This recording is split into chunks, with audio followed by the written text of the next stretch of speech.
Good morning, welcome to my channel where I love two things, Jesus my Lord and Savior, and learning how to preserve different types of foods.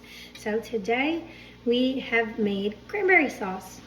So I am going to show you the process of quickly water bath canning cranberry sauce.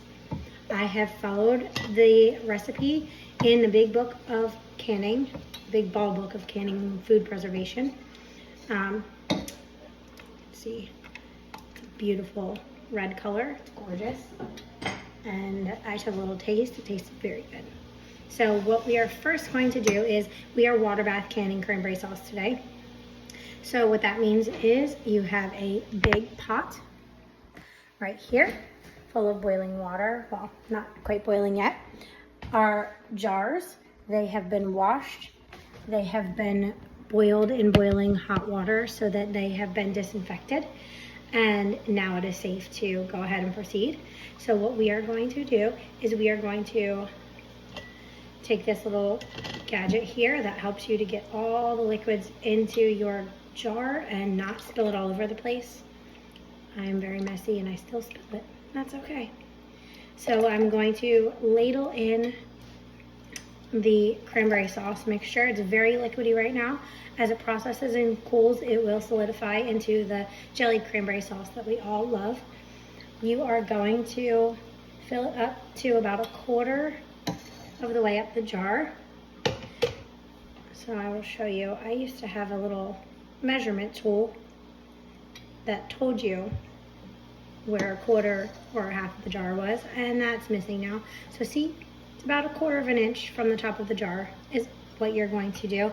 That gives the cranberry sauce and the air and stuff inside space to expand. So we're going to continue to jar these up. Hope I have enough jars. If not, I'll have to go find more. I love cranberry sauce this time of year. Ooh, I got some on my face there. It's just after Thanksgiving and cranberries are usually on sale. So I love to stock up. These cranberries that I bought here were actually from last year. And I made cranberry juice last year, cranberry apple juice. I made a really good Christmas jam, which is cranberry strawberry jam. And I still had an abundance of cranberries left in my freezer. So I decided this year to go ahead and get them out of my freezer because they were taking up quite a bit of space now since I had so many. So I had canned up some cranberry sauce the other day and I only had these last 4 bags left that I had to deal with. So cranberry sauce does not take long in the canner at all. It only takes about 15 minutes. I have some pint-sized jars here. If you chose to do a larger jar, a quart-sized jar, usually it's about 5 more minutes of processing time. So like I said, these jars are only going to take about 15 minutes. So if you chose to do a pint-sized jar, plan to process that for 20 minutes. And if you are new to canning, when I say process, that simply means your jars are in boiling water. It has to already be boiling. It does not count if you pop the jars in there and you bring the jars up to boiling. They have to be boiling for 15 minutes. So if you're going to do larger jars, it needs to be 20 minutes.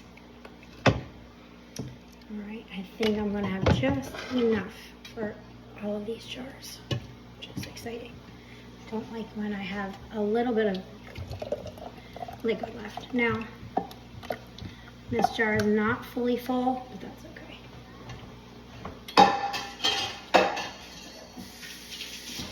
Okay, now it's very important also to wipe the rims of your jars. So, over so you see this one's not fully full. That's okay, it's not a big deal. You have the liquid here that's on the side. You don't want that, because it's very important that you have a clean top to your jars so that your seals can seal properly on the top. If they don't seal properly, you wasted all your time because your food will spoil, and the whole point is to not do that. Now I really love making my own cranberry sauce, one, because it's easy, And 2, you can control the amount of sugar in it.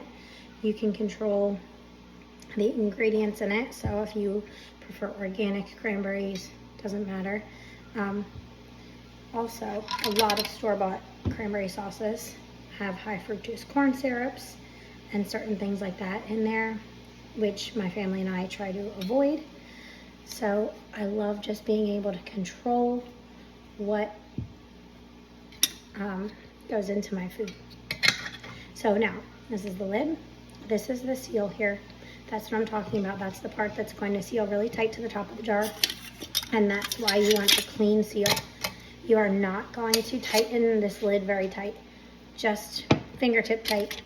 You don't want them too much. You need to be able to have air escape from inside the jar as it's processing. Basically, these rings here are only placed on your jars just to hold the lids on top while they're canning. Once they come out of the canner, you can take them off and you can store your jars without them. I still do, just because I have so many rings that I don't have space. If I took all my rings off, I don't have space to put them anywhere. All right, and we are done. And we're gonna pop it in the canner for 15 minutes. And then we will have 6 beautiful jars of cranberry sauce. Where did I stick my, oh, it's over here. So what we're going to do, I should try to show you.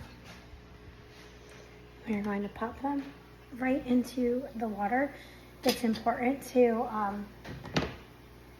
not put cold things in really hot water. So make sure that your water and your cans and whatever liquid or substance is in your cans to be the same temperature or around the same temperature, because you do not want the jars to be breaking in your water. I've had that happen before and it's not the best. Okay, so we are going to bring this up to a boil. I'm going to pop the lid on, keep an eye on it, and I am going to have in 15 minutes some really yummy, really beautiful homemade cranberry sauce. Thanks for joining me. Stick around for another video. Bye.